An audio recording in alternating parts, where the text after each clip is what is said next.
Assalamualaikum warahmatullahi wabarakatuh. Yang saya hormati Bapak Dr. Imam Mawardi selaku dosen mata kuliah pengembangan model pembelajaran kontemporer. Alhamdulillah, pada kesempatan kali ini saya akan menyampaikan PTK yang berjudul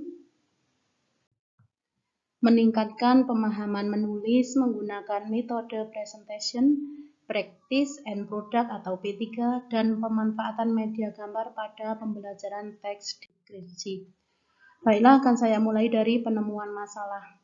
Berdasarkan pengamatan penulis sebagai guru bahasa Inggris kelas 9 semester 1 pada MTS Muhammadiyah Butuh, mengatakan bahwa peserta didik dalam pembelajaran itu rendah dalam minat belajar karena terlihat pada peserta didik harus disuruh guru terlebih dahulu untuk membuka buku paket maupun buku tulis tanpa ada kesadaran sendiri. Kemudian sedikit sekali siswa yang bertanya dan menjawab pertanyaan. Kemudian rendahnya minat belajar dan minat baca pada peserta didik dan rendahnya nilai hasil belajar peserta didik. Hal ini masih terlihat dari masih banyaknya siswa-siswi yang memperoleh nilai di bawah KKM yaitu 70.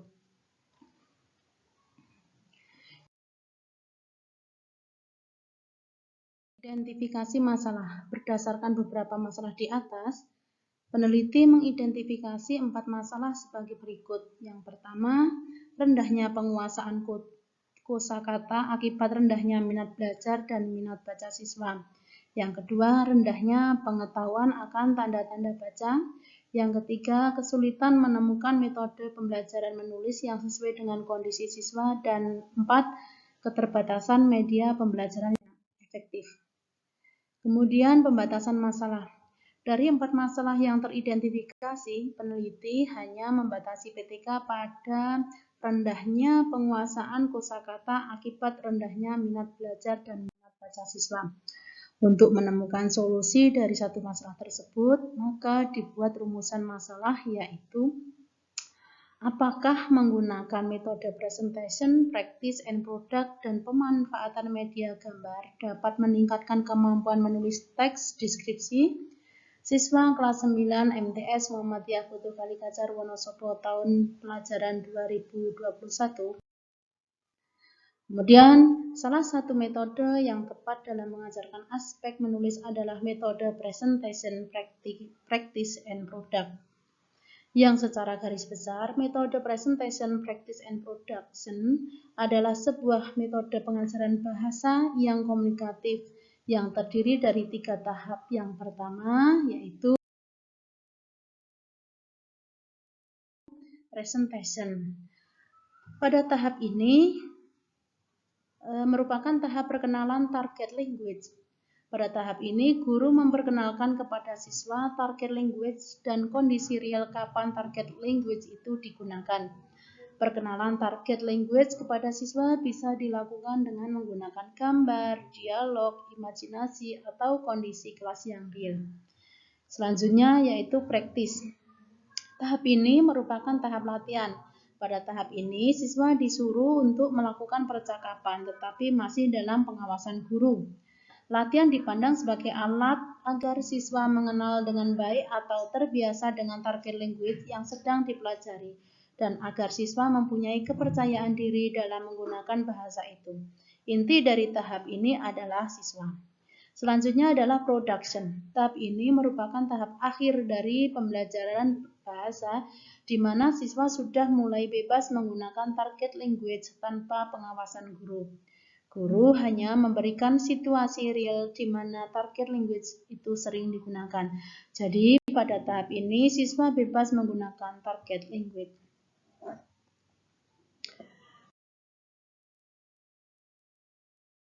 Yang selanjutnya yaitu rencana penelitian. Melakukan penyusunan perangkat pembelajaran termasuk rencana perbaikan pembelajaran yang mengacu pada perbaikan kelemahan-kelemahan pada pembelajaran sebelumnya. Membuat format observasi untuk mencatat segala sesuatu yang berlangsung dalam proses pembelajaran. Lembar observasi ini diperlukan untuk digunakan sebagai bahan pertimbangan untuk siklus selanjutnya.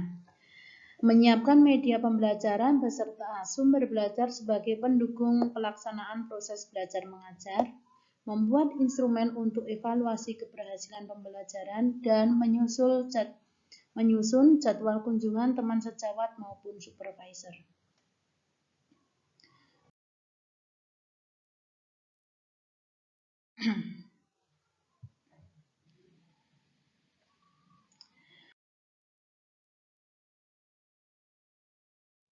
Adapun pelaksanaan perbaikan pembelajaran. Perbaikan pembelajaran terdiri dari yang pertama adalah pre-activity. Pada kegiatan pre-activity yang dilakukan adalah diantaranya menata tempat duduk, menyiapkan media dan bahan yang akan digunakan. Peneliti menyiapkan flashcard dan laptop yang dipakai sebagai media untuk menunjukkan gambar pada siswa, kemudian mengucapkan salam dan mengecek kehadiran siswa serta persepsi. Kemudian pada presentation atau penyajian. Kegiatan ini merupakan kegiatan inti dari pembelajaran. Pada siklus pertama ini, beberapa hal yang dilakukan antara lain menampilkan gambar, menanyakan kepada siswa tentang gambar tersebut dan ciri-cirinya. Kemudian setelah semua pertanyaan dijawab, langkah selanjutnya adalah guru memberikan kata-kata acak kepada siswa dan menyuruh mereka untuk menyusunnya menjadi kalimat yang benar. Guru bersama siswa menyusun kalimat-kalimat tadi menjadi sebuah teks deskripsi. Setelah menentukan bagian-bagian dalam teks deskripsi tadi, guru memberikan lembar kerja kepada siswa dan meminta siswa untuk menyebutkan gambar sederhana tentang gambar yang ada dalam lembar kerja tersebut. Selanjutnya yaitu kegiatan penutup. Dalam kegiatan penutup, guru menanyakan kesulitan-kesulitan yang dialami oleh siswa selama proses pembelajaran berlangsung dan guru bersama siswa menyimpulkan materi pelajaran.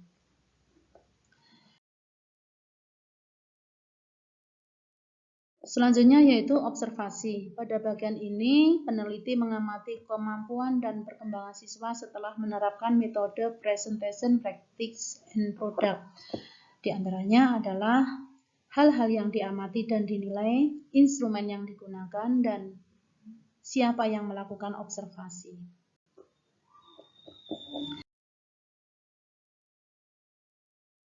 Kemudian yang terakhir selanjutnya adalah refleksi. Dalam proses pembelajaran, peneliti selalu membuat refleksi setelah menyelesaikan pembelajaran dalam satu rencana perbaikan sebelum peneliti melakukan perbaikan pembelajaran selanjutnya. Refleksi ini sangat berguna bagi peneliti untuk mengetahui sejauh mana keberhasilan pelaksanaan rencana perbaikan pembelajaran pada proses pembelajaran yang telah dilakukan. Juga untuk mengetahui kelemahan-kelemahan pada pembelajaran yang baru saja dilaksanakan, sehingga sedapat mungkin kelemahan ini dihindari pada pembelajaran berikutnya.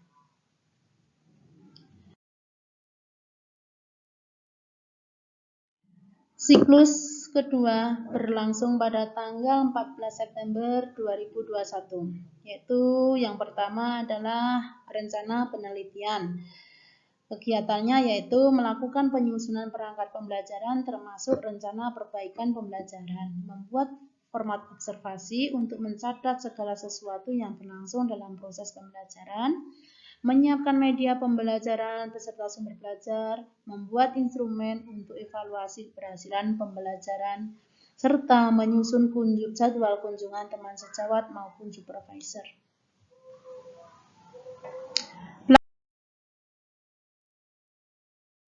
Pelaksanaan. Seperti pada siklus sebelumnya, pada siklus ini peneliti juga membagi pelaksanaan dalam 3 tahap, yaitu pre-activity, kemudian yang kedua presentation, dan kegiatan penutup.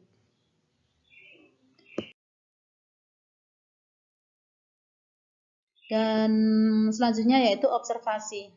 Pada bagian ini, peneliti mengamati kemampuan dan perkembangan siswa setelah menerapkan metode presentation, practice, and product. Adapun hal-hal yang diamati, yaitu hal-hal yang diamati dan dinilai, instrumen yang digunakan, dan siapa yang melakukan observasi.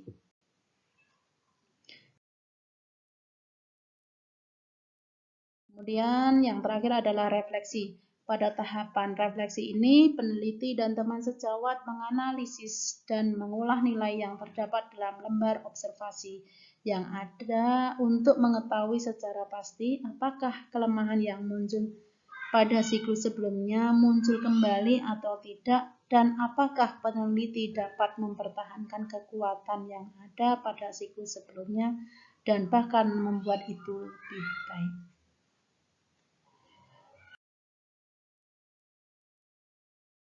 Kiranya hanya itu yang dapat saya sampaikan, kurang lebihnya mohon maaf.